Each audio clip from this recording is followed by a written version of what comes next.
Shalom au tout Israël, à Ephraïm, à Yehuda, dans le nom grand et merveilleux de Yahweh, Yahweh Tsevaot, Yahweh l'Élohim d'Israël pour toujours. Amen. Aujourd'hui, je continue la lecture dans le livre de Yehoshua, dit Josué, au chapitre 10. Adoni-Sédek, roi de Jérusalem, Yerushalayim, ayant appris que Yehoshua avait pris et détruit Haï, qu'il avait fait subir à cette ville et à son roi le même sort qu'à Jéricho et aux siens, que les habitants de Gabaon avaient fait leur paix avec les Israélites et vivaient au milieu d'eux, fut saisi de terreur, car Gabaon était une grande ville, une vraie ville royale, plus considérable que celle d'Aï, et tous ces hommes étaient des braves. Adoni-Sédek, roi de Yerushalayim, envoya donc dire à Oham, roi d'Hébron, à Piram, roi de Yarmout, à Yaphaïa, roi de Lachish, et à Debir, roi d'Églon: venez à moi et prêtez-moi main forte pour que nous attaquions Gabaon, parce qu'elle a fait sa paix avec Yehoshua et les Israélites. Les 5 rois amoréens, le roi de Yerushalayim, celui de Hébron, celui de Yarmout, celui de Lachish et celui de Églon, unissant leurs forces, marchèrent alors avec toutes leurs armées contre Gabaon et en firent le siège. Les gens de Gabaon firent dire à Yehoshua au camp de Gilgal: n'abandonne pas tes serviteurs. Hâte-toi de venir à notre secours et de nous soutenir, car tous les rois amoréens habitant la montagne se sont coalisés contre nous. Yehoshua monta à Gilgal avec tous ses gens de guerre, avec les plus braves combattants, et Elohim dit à Yehoshua: ne les crains point, je les livre en ton pouvoir, pas un d'entre eux ne tiendra devant toi. Yehoshua les attaqua à l'improviste, après avoir marché toute la nuit depuis Gilgal. Et Yahweh les fit plier en désordre devant Israël, qui leur infligea près de Gabaon une terrible défaite, puis les poursuivit sur la montée de Béthoron et les mena battant jusqu'à Azéka et Makeda. Tandis qu'ils fuyaient devant Israël, comme ils se trouvaient sur la pente de Béthoron, Yahweh fit tomber sur eux, jusqu'à Azéka, d'énormes grêlons qui les tuèrent, et il en périt un plus grand nombre par ces grêlons que par l'épée des enfants d'Israël. C'est alors, en ce jour où Yahweh mit l'Amoréen à la merci des Israélites, que Yehoshua fit appel à Yahweh et dit en présence d'Israël: Soleil, arrête-toi sur Gabaon. Lune, fais halte dans la vallée de Ayalon. Et le soleil s'arrêta et la lune fit halte jusqu'à ce que le peuple se fût vengé de ses ennemis, ainsi qu'il est écrit dans le livre de Yachar: et le soleil, immobile au milieu du ciel, différa son coucher de près d'un jour entier. Pareille journée ne s'est vue ni avant ni depuis lors où Yahweh ait obéi à la voix d'un mortel. C'est que Yahweh combattait pour Israël. Yehoshua rentra ensuite avec tout Israël au camp de Gilgal.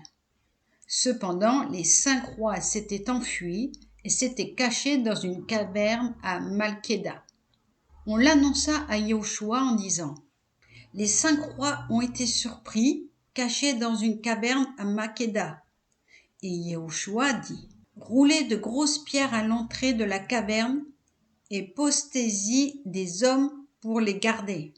Et vous autres, ne perdez pas de temps, poursuivez, harcelez vos ennemis, empêchez-les de se replier dans leur ville, car Yahweh, votre Elohim, les a mis à votre pouvoir.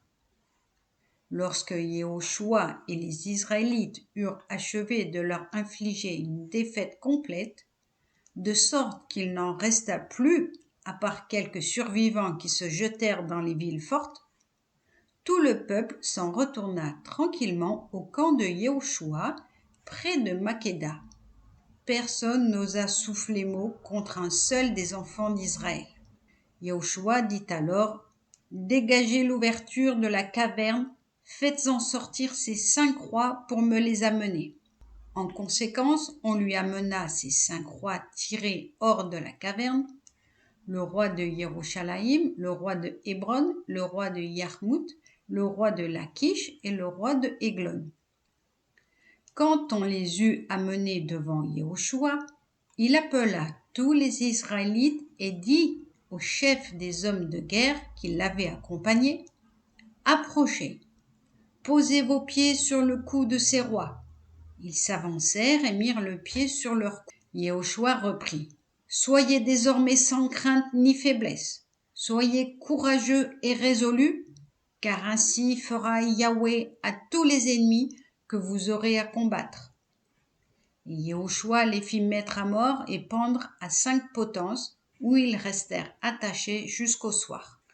Au coucher du soleil, sur l'ordre de Yehoshua, on les détacha des potences, on les jeta dans la caverne où ils s'étaient cachés, et l'on plaça à l'entrée de grosses pierres qui aujourd'hui même y sont encore. Ce même jour, Yehoshua avait pris Makkéda, l'avait passé par les armes et avait voué à la mort son roi, ainsi que tous les habitants, sans épargner personne. Et il procéda pour le roi de Makkéda, comme il avait fait pour celui de Jéricho. De Makkéda, Yehoshua, avec tout Israël, marcha sur Libna, à qui il offrit la bataille. Et Yahweh la livra aussi, elle et son roi, aux mains d'Israël, qui en passa tous les habitants au fil de l'épée, sans en épargner un seul, et qui fit à son roi ce qu'il avait fait au roi de Jéricho. De Limna, Josué, Yehoshua et tout Israël s'avancèrent vers Lachish, campèrent près de cette ville et l'attaquèrent. Yahweh livra Lachish au pouvoir d'Israël, qui s'en empara le second jour et passa toute la population au fil de l'épée, de la même façon qu'il avait traité Limna. À cette époque, Horam, roi de Gézer, avait marché au secours de Lachish.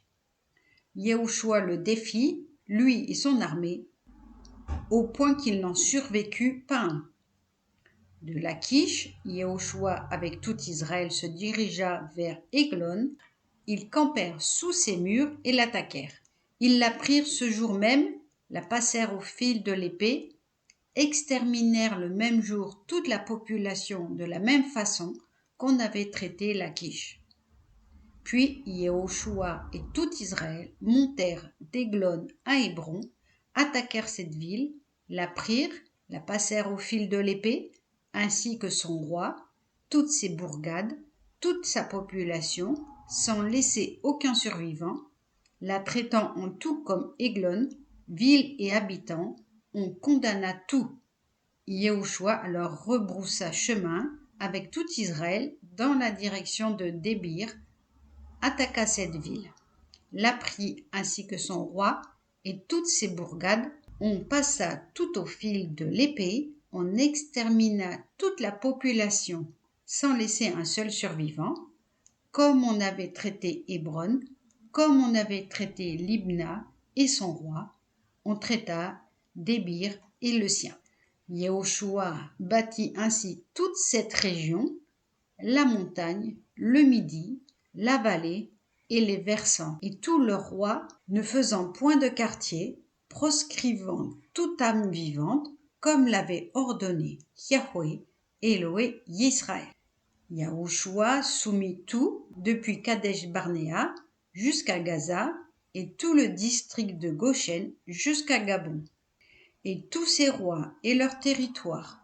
Yehoshua s'en empara dans une seule campagne, parce que Yahweh, l'Élohim d'Israël, combattait pour Israël. Alors Yehoshua s'en retourna avec tout Israël au camp de Gilgal. Amen.